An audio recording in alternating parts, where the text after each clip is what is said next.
Hi everyone, this is Mr. Neil Reiter, Director of earwax and Consultant Audiologist. Thank you for joining me in another demonstration video of our newly developed wax scope, which is due to be launched in early autumn 2022. So if you are interested, please do register your interest by emailing info@clearwax.co.uk. So this is of a procedure I performed in a client who is a hearing aid client of mine who attends regularly to have their ears cleaned. Now, the ears are not fully occluded with wax. I would say partially occluding even in the right ear. So this is the left ear we're in. There's more wax here.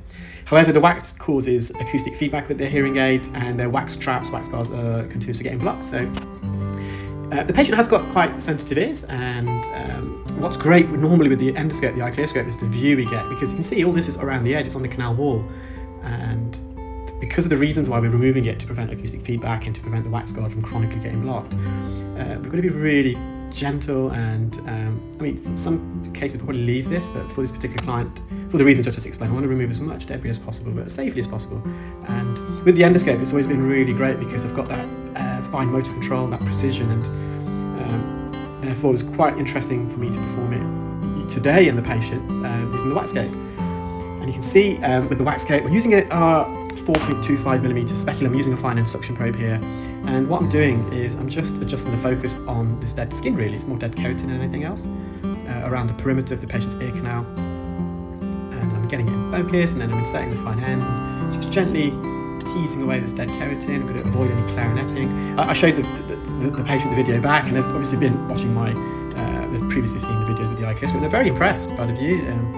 Obviously they said it was different because of the field of view, but they're very impressed by the magnification and the clarity. They're really amazing. You can even see there in that keratin, see a few hair strands there mixed in. So that's the magnification and focus and clarity provided by the wax scope.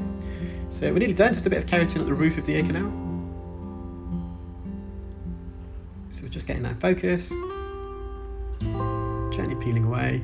We're doing this safely without bumping into the canal wall. We can see the suction probe very clearly and distinctly. Now I'm just adjusting the focus on the patient's eardrum. You can see we've just adjusted that. Slight retraction there. You can see all the blood vessels. Hello, this is Mr. Reiter, Consultant Audiologist and Co-founder of earwax. Welcome to another video demonstrating our newly developed wax scope.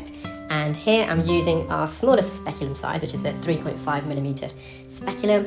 The patient has got quite a narrow ear canal, and you can see here there's some occluding keratin and wax. It's also adhered to the canal wall, so we're just getting, I think at this stage there was a hair that was in the way, so I was just moving the hair out of the way, and we're just working up the posterior part of the ear canal, now at the base and anterior, just trying to peel away this keratin. And as we do, the wax plug also detaches, and slowly but surely we just remove that wax. We're going to re-enter the ear.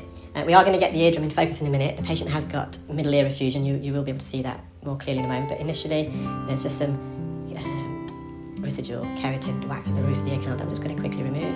So I'm just getting that in focus. You can see it's really straightforward to do.